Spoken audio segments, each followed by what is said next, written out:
killed plate armor. It may come as no surprise that the culprit was the gun. Gunpowder came to Europe via the Silk Roads in the 1200s, but by the 1300s, cannons were appearing on European battlefields.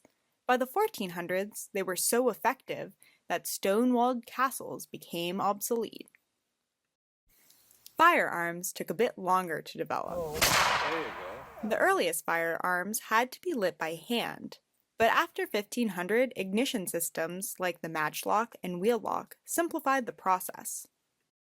As handheld firearms became easier to use and more powerful, they began to dominate the battlefield. Armor had a hard time keeping up. Armor that was heavy enough to stop a bullet was too heavy to wear on the march. Foot soldiers began leaving off parts of their armor, starting with the arms and legs. Horsemen kept their armor longer, since they didn't have to march in the extra weight. The design of armor became simpler, though its lines still imitated the look of civilian clothing.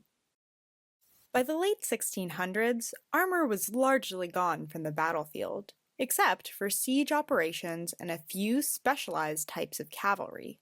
This siege helmet, weighing nearly 20 pounds, would have been far too heavy to wear on the march. But a few traces of armor remained. The armor collar, or gorget, continued to be worn as a fashion statement even after the breastplate was abandoned.